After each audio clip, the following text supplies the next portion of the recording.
ஐஷா சேனலுக்கு உங்களை வரவேற்கின்றோம்.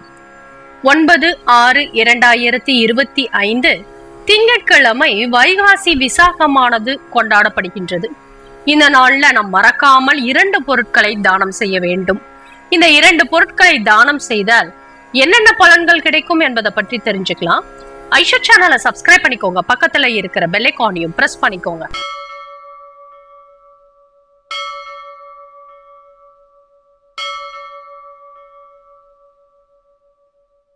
ஐஷா சேனல் அன்பர்களுக்கு அன்பான வணக்கங்கள். வைகாசி விசாகமும் பௌர்ணமி திதியும் சேர்ந்துதான் வரும். ஆனா இந்த 2025ஆம் ஆண்டு 9/6/2025 திங்கட்கிழமை வைகாசி விசாகம் வந்திருக்கு. அடுத்த நாள், அதாவது செவ்வாய்க்கிழமை 10ஆம் தேதி பௌர்ணமி திதியும் பிரிந்து தனித்தனியாக வந்திருக்கு. இந்த 2 நாட்களிலுமே முருகப்பெருமானை வழிபாடு செய்யலாம். செவ்வாய்க்கிழமையோடு சேர்ந்து வரக்கூடிய பௌர்ணமி திதியில முருகன் வழிபாடு செய்வதும் நமக்கு சிறப்பான பலன்களை கொடுக்கும். 2 நாள் தொடர்ந்து முருகப்பெருமானை வழிபாடு செய்ய நல்ல ஒரு வாய்ப்பு இது. இந்த வாய்ப்பை யாரும் தவறவிடாதீர்கள். அது மட்டுமல்லாமல் இந்த நாள்ல கடன் தீரவும், நல்ல வேலை கிடைக்கவும், சொந்த வீடு வாங்க நினைப்பவர்களும், நிலம் வாங்க ஆசைப்படுபவர்களும் ஒரு சில பொருட்களை இந்த நாட்கள்ல தானம் செய்ய வேண்டும். இந்த தானத்தை திங்கட்கிழமை விசாக நட்சத்திரத்தன்று செய்யலாம், அல்லது நாளை வரக்கூடிய பௌர்ணமி திதியிலையும் செய்யலாம். ஏன்னா அது செவ்வாய்க்கிழமையோடு சேர்ந்து வருது. கூடுதல் சிறப்பு, முருகப்பெருமானுக்கு ஒரு உகந்த நாள். முருகப்பெருமானை வேண்டி இந்த தானத்தை செய்யும் பொழுது நல்ல வாய்ப்புகள் நம்மை வந்து சேரும்.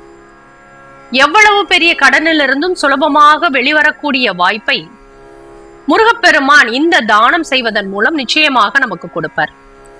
அது மட்டுமல்லாமல் 8 திக்கிலிருந்தும் முருகப்பெருமான் நம்மை காக்க ஓடோடி வருவார் என்பதில் எந்த விதமான சந்தேகமுமே கிடையாது. வைகாசி விசாகத்தன்று துவரம் பருப்பு மற்றும் கல்லுப்பை தானமாக கொடுக்க வேண்டும். இதை வாங்கி கோவிலுக்கு தானமாக கொடுக்கலாம். முருகன் கோவில்ல கொடுப்பது சிறப்பு. 1 கிலோ துவரம் பருப்பு, 1 கிலோ கல்லுப்பு வாங்கி ஒரு தாம்பூல தட்டுல வைத்து வெற்றிலை பாக்கு பழத்தோடு மரியாதையோடு இந்த தானத்தை செய்வது சிறப்பான பலன்களை நமக்கு கொடுக்கும். 2 ஏழைகளுக்கு துவரம் பருப்பு கல்லுப்பை தானமாக கொடுங்கள். பெரிய அளவில் இருக்கக்கூடிய பண பிரச்சனைகளை சரி செய்ய இந்த எளிமையான தானம் உதவியாக இருக்கும். இதோடு சேர்த்து உங்களால் முடிந்தால் ஒரு தயிர் சாதமோ எலுமிச்சம்பழ சாதத்தையோ வாங்கி அன்னதானம் கொடுங்கள். கட்டாயமாக இந்த சாதத்தோடு ஊறுகாய் இருக்கும்படி பார்த்துக் கொள்ளுங்கள். தானம் கொடுக்கும் போது ஊறுகாய் வைத்து தானம் கொடுத்தால் நமக்கு கோடி பலன் வரும் என்பது ஒரு ஐதீகம். வைகாசி விசாகத்தன்று கந்தகுரு கவசம் படிப்பது ரொம்பவே நல்லது. அப்படி முடியாதவர்கள் கந்தகுரு கவசத்தை ஒலிக்க விட்டு கேளுங்கள்.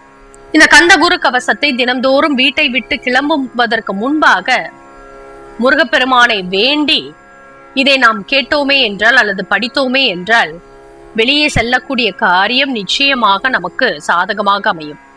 அதனால இந்த வைகாசி விசாக நாளன்று முருகப்பெருமானை வேண்டி இந்த 2 தானங்களை செய்யுங்கள். இன்று செய்ய முடியாதவர்கள் பௌர்ணமியோடு சேர்ந்து வரக்கூடிய செவ்வாய்க்கிழமையான நாளை செய்யலாம், தவறு கிடையாது. அதனால இந்த தானத்தை செய்து அதிகப்படியாக இருக்கக்கூடிய கடனையும் நிம்மதியான வாழ்வையும் பெற்று மகிழ்ச்சியோடு வாழுங்கள். மேலும் இது போன்ற தகவல் அறிய ஐஷா சேனலை சப்ஸ்கிரைப் பண்ணுங்க, ஷேர் பண்ணுங்க. உங்களுடைய கருத்துக்களை எங்களுக்கு பதிவு பண்ணுங்க. நன்றி, வணக்கம்.